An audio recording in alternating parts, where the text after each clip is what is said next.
लेकिन इस वक्त छत्तीसगढ़ के कृषि मंत्री रविंद्र चौबे प्रेस कॉन्फ्रेंस कर रहे हैं। क्या कुछ कह रहे हैं, सुनिए जरा। किसान न्याय योजना लागू किया और दोनों को मिला करके वो इनपुट सपोर्ट के रूप में राजीव गांधी किसान न्याय योजना, और आज आपके सामने बताने में मुझे बहुत खुशी है, दिल्ली के आंदोलन के चलते केंद्र सरकार ने भी छत्तीसगढ़ सरकार के राजीव गांधी किसान न्याय योजना का पूरा ड्राफ्ट मंगाया हुआ है।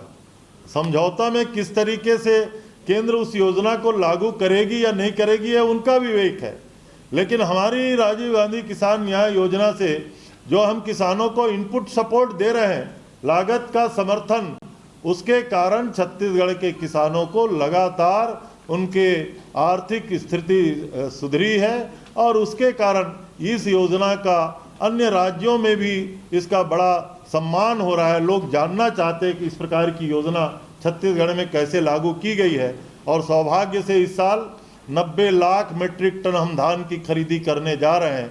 बाकी चर्चाएं बाद में आपसे करते रहते हैं, बारदाना की उपलब्धता और बहुत सारी बातें, लेकिन सरकार का जो मिशन है, हमने जो लक्ष्य निर्धारित किया है, वो लगभग 23,000 करोड़ रुपया से अधिक की राशि किसानों को हस्तांतरित किया जाएगा।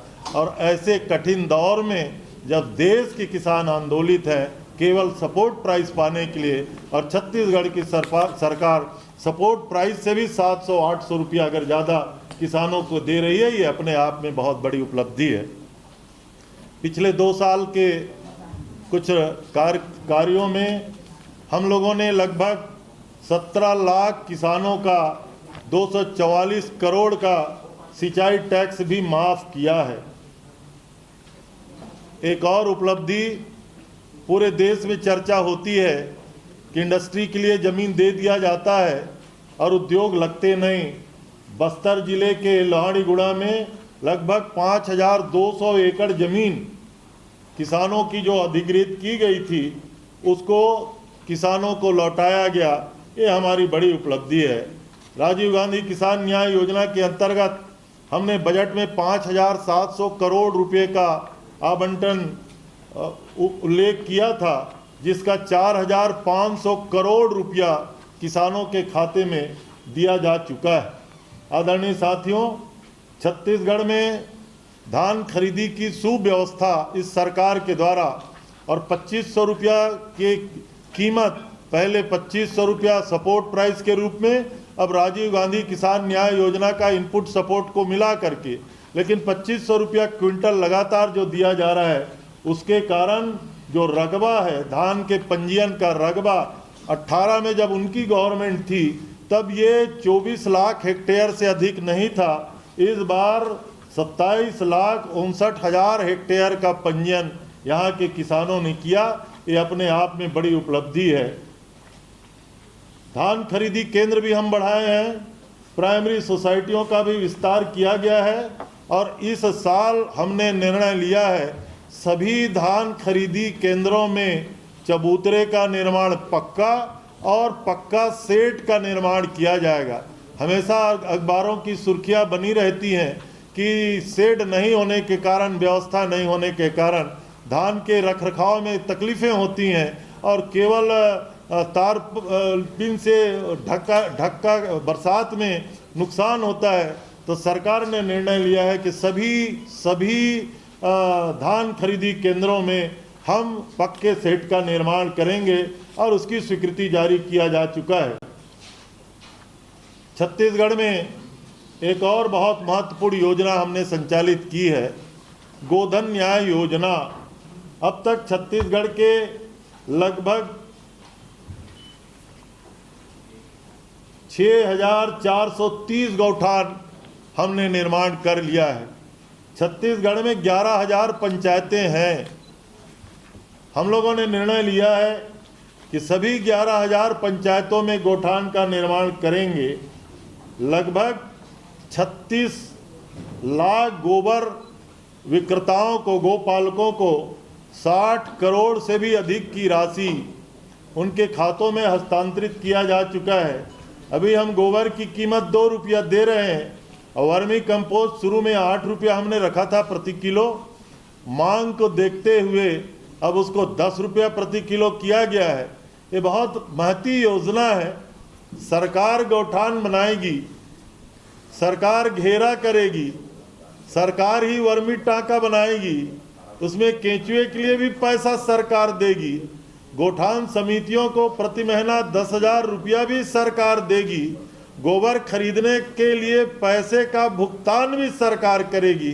लेकिन गोबर से जब वर्मी कंपोस्ट बनेगा तो उसका लाभ वहाँ के महिला स्व सहायता समूह, सेल्फ हेल्प ग्रुप की जो महिलाएं हैं जो वर्मी कंपोस्ट का काम करती हैं, उनको हम उसका लाभ का हिस्सेदार बनाएंगे और उन्हीं के द्वारा वो उनका लाभ उनको। दूसरी बात यह है कि जहाँ जहाँ गोठान का निर्माण किया जा रहा है वहाँ हमने आजीविका मिशन के तहत शेड बनाने का काम शुरू किया हुआ है। प्रत्येक गोठान के लिए लगभग 5 एकड़ गोठान के लिए और 5 एकड़ चारागाह के लिए और सुपोषण बाड़ी के लिए हमने जमीन आरक्षित किया है। और हर जगह 8-8, 10-10 महिला समूहों को रोजगार देने का काम उन गोठान में हम लोगों ने प्रारंभ कर दिया है।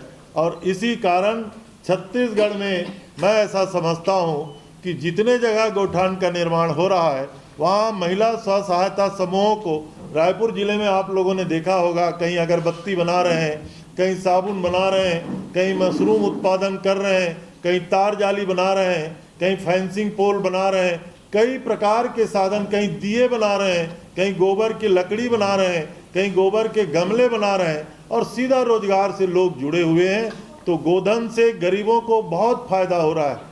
गोधन न्याय योजना ये गरीबों के लिए मूल रूप से योजना है।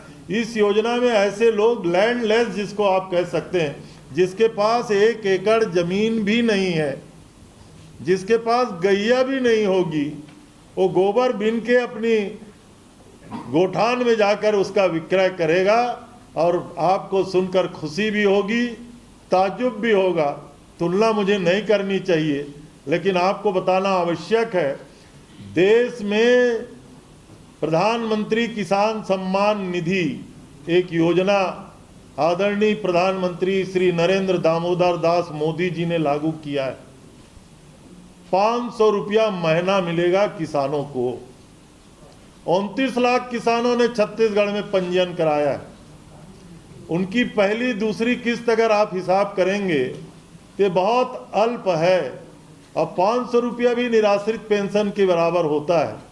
लेकिन गोधन न्याय योजना से अगर 3 टोकरी लेकर के भी एक परिवार के लोग एक चक्कर गांव का लगा देंगे ना, 1000 रुपये का रोज गोबर बेचेंगे तो प्रधानमंत्री सम्मान निधि से ज़्यादा राशि हमारे गोधन विक्रेता गोबर विक्रेता गोपालक लोगों को मिलना शुरू हो गया है। बाद में जब सक्सेस स्टोरी आपको मिलेगी, कई गांवों में लोग इसको बताएंगे आपको।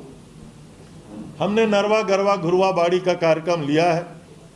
गोठान का मतलब गोधन का विकास और वर्मी कंपोस्ट, नरवा का मतलब वाटर कंजर्वेशन।